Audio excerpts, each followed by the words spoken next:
A person born in 1925 should have a birth certificate in Thailand. Well, the Kingdom of Siam, as it was then known, had a national system for civil registration. This system was established years earlier, in BE 2459, 1916. The goal was to record every birth, death, and marriage across the nation. This created a modern, centralized way for the state to know its people. However, the vision of a complete national database was far from the reality on the ground. The implementation of this ambitious project was not uniform.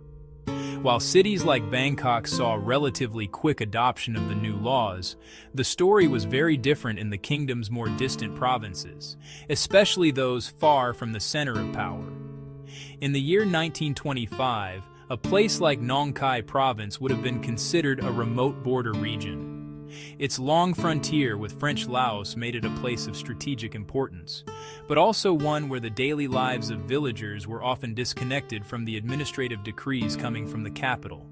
Local officials, or Kamnan Phuyai Ban, were responsible for gathering this new information. Yet they might have lacked the training, the resources, or even the conviction to enforce the registration of every single child. For many families living a traditional agricultural life, community memory Buddhist temple ceremonies remained more immediate and meaningful than a piece of government paper. This creates a common and understandable problem for people today. You may be searching for the birth record of an ancestor, a grandparent, or great-grandparent from that era. You know they were born in a specific village in Nong Khai. You know the approximate year was 1925. Yet, when you begin your search, you may find nothing. This absence of a record is not necessarily a sign that your ancestor did not exist or was not considered Thai. Instead, it is often a reflection of the historical reality of that time. The state's administrative reach was still developing, and the map of official records had many blank spaces, particularly in rural and border areas like Nong Khai. The journey to prove a person's birth and nationality from this period is therefore not always a simple one. It is a process of historical investigation. It requires looking beyond the single, ideal document, the birth certificate, and instead learning to read the faint footprints left behind in other places. The Civil Registration Act of BE 2459, 1916, was a landmark piece of legislation. It represented a fundamental shift in how the Siamese state viewed its population. Before this, the state knew its subjects primarily through systems of labor control, taxation, military conscription. Personal identity was tied to your local patron and your village. The new law aimed to create a direct link between the individual and the central government. Every person was to become a legal subject with a documented identity, recorded from birth until death. The state was building a new kind of map, not of land, but of its people, using paper and ink to define who belonged within its borders. This new system required a significant administrative effort. The Ministry of Interior was tasked with its implementation. The law dictated that householders were responsible for reporting births, reporting deaths to the local registrar, who was usually the district officer. Nai Ampho. In theory, this created a clear chain of command and information flow from the most remote village all the way to Bangkok. However, the reality was that the effectiveness of this chain depended entirely on its weakest links. In 1925, just 9 years after the law was passed, many of these links were still very fragile. The sheer size of the kingdom and the difficulty of travel and communication meant that enforcement was inconsistent. The difference between urban and rural areas was stark. In a city or a large provincial town, the district office was a visible and active part of daily life. People were more accustomed to interacting with government officials, and the process of registration was more likely to be followed. But in a small agricultural village in a border province like Nong Khai, the district office could be a full day's journey away. For a farming family, taking that time off from essential work to report a birth might have seemed like an unnecessary burden. The immediate community already knew the child was born. The local temple likely had a record. The government's need for a separate document felt abstract and distant. Therefore, the absence of a 1925 birth certificate from a rural area does not imply a failure on the part of the family. It is a feature of the era's history. The state's project of mapping its population was an ongoing process, not an instant success. It took decades for the system of civil registration to become truly comprehensive and to penetrate the daily lives of all citizens equally. Understanding this historical context is the first step in your search. It allows you to approach the problem not as a search for a single missing document, but as a broader quest to gather the pieces of evidence that, together, tell the story the official register failed to capture. Thai nationality law is primarily based on the principle of jus sanguinis, a Latin term meaning right of blood. This matters when you face a missing birth certificate. It means a person acquires Thai nationality at birth if one parent is Thai, if both parents are Thai. The nationality is passed down through the bloodline, from one generation to the next. The birth certificate is not the source of nationality itself. Instead, the certificate is the primary piece of evidence proving those facts, namely, that you were born to a Thai parent. This distinction is crucial. If nationality were granted only by the certificate, jus soli, then a lost 1925 certificate would be an insurmountable obstacle. Your ancestor would have no claim. Because of jus sanguinis, absence of the certificate is a problem of proof, not eligibility. Your task is to prove to the modern Thai state that your ancestor was born to a Thai parent. If you can establish this through other means than under the law, your ancestor was Thai from birth, whether a registrar wrote their name or not. Think of it like this. A landowner has a title deed. The deed confirms ownership. If the deed is lost in a fire, the person still owns the land. They must go through a legal process to prove ownership using other evidence such as tax receipts, witness testimony from neighbors' old photographs. In the same way, the birth certificate is the title deed to nationality. When it is missing, gather other forms of evidence to prove parentage and place in the family line. The lack of a birth certificate from 1925 might seem like a distant historical issue, but its consequences can be very real and immediate for living descendants today. Without this foundational document, proving your own lineage can become incredibly difficult. This is especially true if you are applying for certain legal rights or benefits that depend on your family connection to Thailand. For example, some individuals may be seeking to confirm their own Thai nationality, which they believe they are entitled to through a grandparent born in Nong Khai. Without the grandparent's birth certificate, the chain of evidence is broken at its very first link. This single missing document can create a cascade of administrative problems. To get a Thai passport, to register a marriage to a foreigner, to inherit land or property, to enroll a child in certain schools. The Thai bureaucracy, like many others, relies on a clear paper trail. When an official asks for your parents' or grandparents' birth certificate and you cannot provide it, the process often comes to a halt. The official is not being difficult. They are simply following a procedure that assumes these documents exist. The burden then falls on you to explain the historical context and provide an alternative pathway of proof. It can create inconsistencies in other important documents, like the house registration book, the Tabian Ban. Section 5, Step 1, the Amphoe Mueang Nong Khai Office. Your search must begin at the most logical official source, the Amphoe. For a birth near Nong Khai City, contact the Amphoe Mueang Nong Khai Civil Registration Section. This office holds the historical records for its jurisdiction. Approach this step with realistic expectations. Records from 1925 won't be on a computer. They will be old, fragile, often handwritten ledgers. Success hinges on original record-keeping quality and the diligence of the staff. When you visit or contact the office, bring as much specific information as possible. 1925 is a start, but more details improve your chances. Full name of the child, full name of the father, full name of the mother, exact village, Muban, exact sub-district, Tambon. Ledgers were often organized geographically. Without a precise location, staff must search a whole year's records for the district, a task they may be unwilling or unable to do. Initial searches often fail. Do not be discouraged. Records may be missing, damaged by floods or fire, or never created. This is common in rural provinces for that era. Ask if records were transferred elsewhere. Older records are sometimes moved to a provincial archive. Request a formal letter or certificate that a search was conducted and no birth record was found. That letter is essential for the next steps. This confirmation of absence is valuable evidence. It proves you followed proper procedure and that the official repository does not have the record.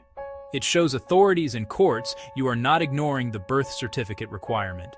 It shows you are addressing a historical gap in records. This letter shifts your case from "I don't have the certificate" to "the government does not have the certificate," a much stronger position for building your case. The Thai state recognizes historical records can be incomplete. Therefore, it has procedures to evaluate alternative proof. Your goal is not to magically create a 1925 birth certificate. Your goal is to build a logical, well-documented case that convinces current district officials your ancestor meets nationality by descent. If the district office holds no record, your next step is to broaden your search to other potential repositories of information. The first place to check is the Provincial Archives of Nong Khai. While the AMFO is responsible for civil registration, the provincial archives can sometimes hold other types of historical government documents, correspondence, old district-level reports that might mention families or individuals. The chances of finding a direct birth record here are low, but you might uncover other documents that help establish your ancestors' existence and residence in the area during that time period. A powerful and often overlooked resource is the vast collection of the Church of Jesus Christ of Latter-day Saints, accessible through their genealogy website, familysearch.org. For decades, the Church has undertaken a massive project to microfilm and to digitize civil registration and other historical records from around the world, including Thailand. They have agreements with many governments to preserve these records.